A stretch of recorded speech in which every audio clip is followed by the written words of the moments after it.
Seguimos en su programa Despertar Político. Señores, en el día de ayer yo justificaba el por qué no había campaña sucia contra el expresidente Leonel Fernández con las declaraciones de Quirino, Ernesto Paulino.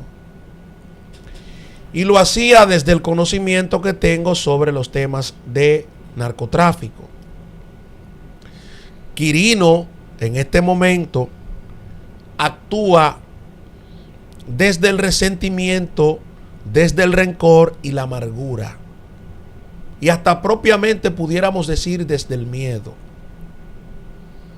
Y yo decía esto porque con la profundidad que se pueda tener en estos temas de campaña sucia, yo no he escuchado a los verdaderos integrantes que permanentemente han tenido una campaña sucia contra los dirigentes políticos que son Vincho Castillo y ese grupo. No he escuchado para nada a la Fuerza Nacional Progresista decir nada sobre estas declaraciones de Quirino. Y yo veía a Vincho como un loro siempre hablando de esto. Quizá por su distancia con Leonel, pero esa distancia, en esa distancia usted se da cuenta todo lo que era un libreto político. Ayer hablaba, por ejemplo, en el contexto que se produce la extradición de Quirino. Y aunque la gente no lo entienda ni lo crea, en muchas ocasiones, los cárteles principales de las drogas en Colombia influenciaron poderosísimamente en los años 90 a la República Dominicana, en la República Dominicana, utilizándola como puentes para el trasiego de todo tipo de drogas que iba de tránsito hacia los Estados Unidos. Y Quirino fue un eslabón. Quirino Ernesto Paulino fue un eslabón. Al igual que el cartel de Medellín, al igual que el cartel de Cali, al igual que el del norte del Valle, al igual que las organizaciones criminales. Quirino necesitó militares, necesitó empresas, necesitó rutas lícitas y necesitaba colocar, según él, en su mente a un presidente que le pudiera resolver. Si Hipólito Mejía hubiese ganado la reelección del 2004, tampoco Hipólito Mejía, también Hipólito, lo iba a extraditar sin ningún problema, porque ya no dependía ni de un presidente ni de un estado, dependía de una solicitud en virtud de un tratado. Ahora, ¿qué es lo que ha ocurrido aquí? Que como la clase política se ha fajado a ofenderse, es más fácil ahora decir que lo que Quirino Ernesto Paulino está diciendo es campaña sucia. Porque aquí hay mucha gente que no puede profundizar con este tema y que sus vínculos están ahí. Quirino dijo: yo era el papá de todos los capos, y cuando lo digo, y lo afirmó, y cuando lo digo es porque yo era el papá de todos los capos. Señor, ¿ustedes saben lo que significa esa declaración de Quirino? ¿Ustedes saben lo que significa esa declaración de Quirino? El hombre más poderoso del narcotráfico en la República Dominicana, que era el papá de todos los capos que se han movido en la República Dominicana. Eso implica que era el padre de Florian Félix, el padre de toda esa ramificación, el padre de todos esos grupos que cayeron presos con él hasta el sol de hoy. Hasta el sol de hoy. Cuando un narcotraficante se movía a nivel estructural en la capital, lo que Quirino quiso decir ahí es que toda esa mercancía ilícita se movía para él y la cobraba él, porque él tenía que dar respuesta a un grupo internacional que eran los colombianos. Yo ayer hablaba de una obra importantísima escrita por Edgar Torres, autor de Mercaderes de la Muerte, y el fiscal Armando Sarmiento, los rehenes de la mafia. En el año 1994 habían asesinado el cartel de Cali, no, el del norte del Valle del Cauca, mandó a asesinar conjuntamente con una ramificación del cartel de Cali a un candidato presidencial llamado Álvaro Gómez Hurtado, candidato presidencial que había prometido acabar con el negocio del narcotráfico en Colombia. Lo acecharon y lo mandaron a matar. Ahí, Hernández Gómez Bustamante, alias Rasguño, hoy preso a 30 años de prisión, preso en Miami está,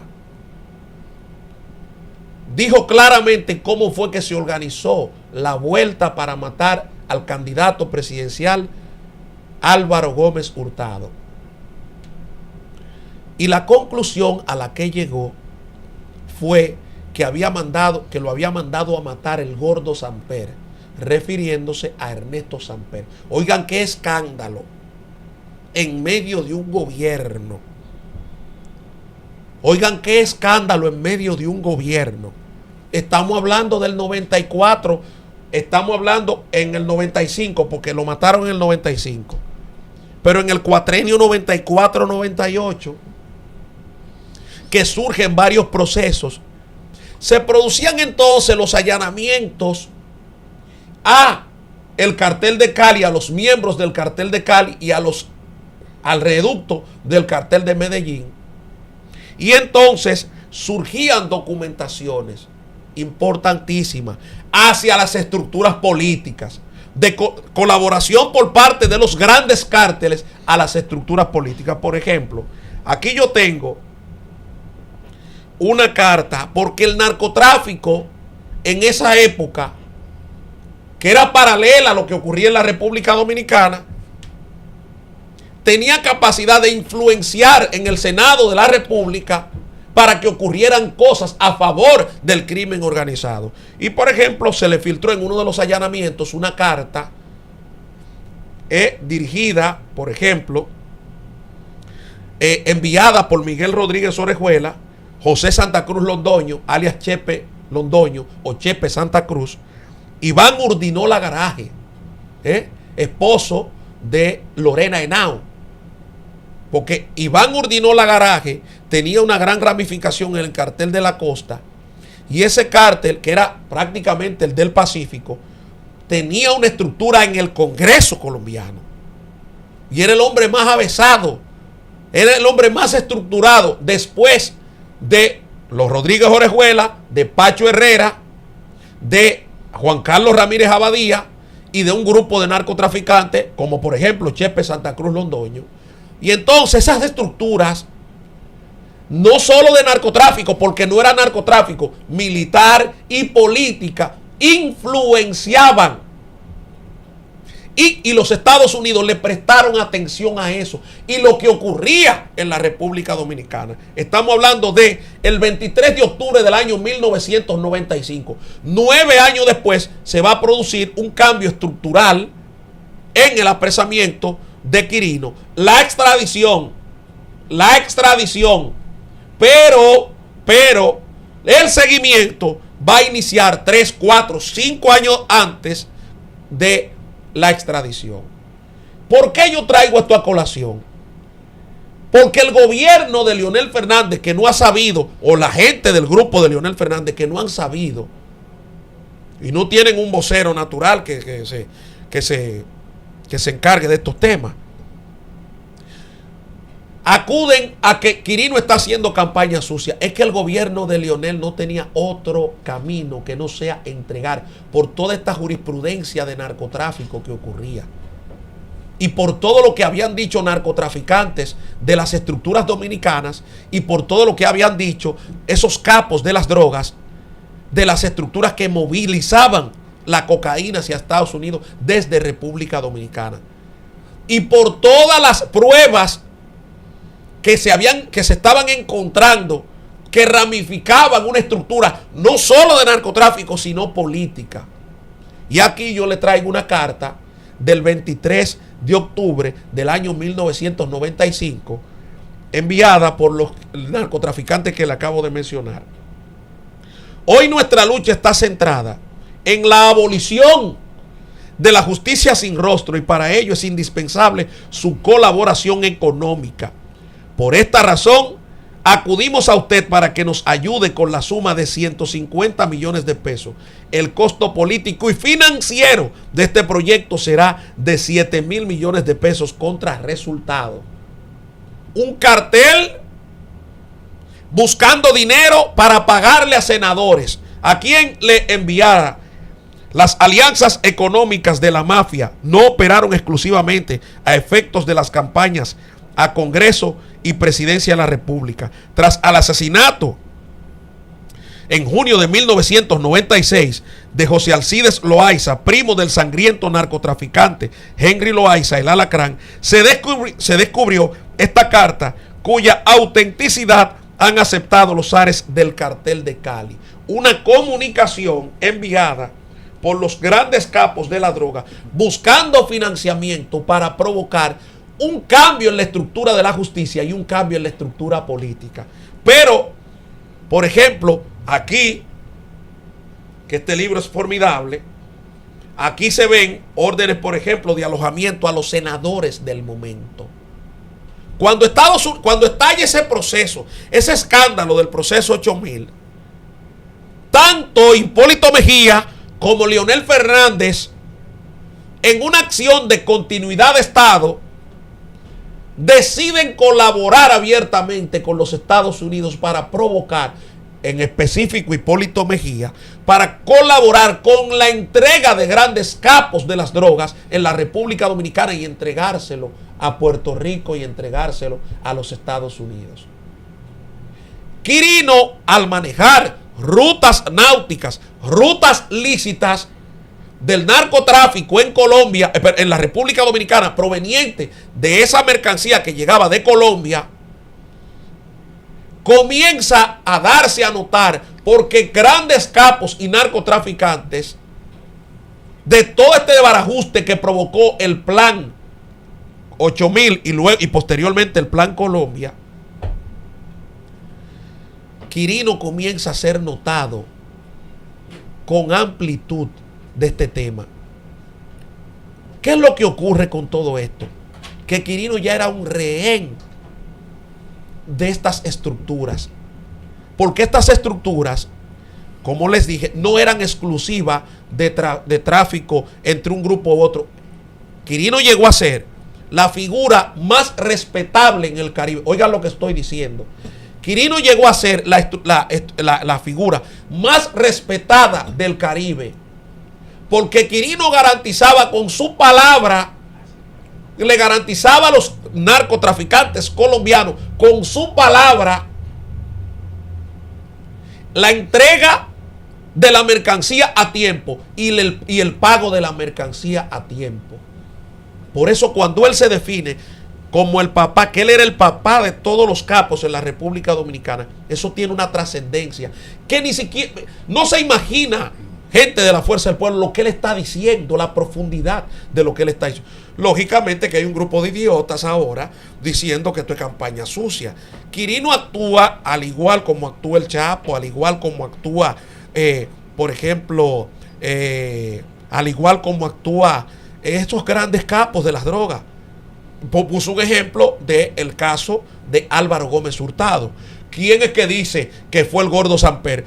Hernández Gómez Bustamante, preso por narcotráfico y extraditado a los Estados Unidos, porque se siente traicionado, porque ese grupo colaboró para matar a Pablo Escobar, porque Pablo Escobar quería matar a Hernández Gómez Bustamante. Entonces, como lo quería matar, ellos colaboraron conjuntamente con la policía, con un grupo de efectivos colombianos para apresar y desmantelar el cartel de Medellín. Pero lo que no se daban cuenta era que el cartel de ellos también iba desmantelado. Entonces, ese capo dolido, es lógico que mencionara a Samper. Como hay muchos testimonios, Hay muchísimo, este libro está lleno de testimonios de gente que colaboraba en la campaña. Por ejemplo, aquí, dentro de las cosas inéditas que tiene este libro, aquí hay una foto de Ernesto Samper y Helmut Kohl.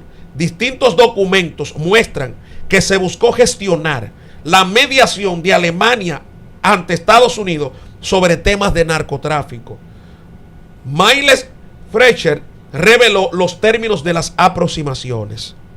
Y el señor Guillermo Villa Alzate, abogado del cartel, cumplió además la tarea de intimidación de testigos bajo la amenaza de muerte, capturado en Cali. Ese es un abogado.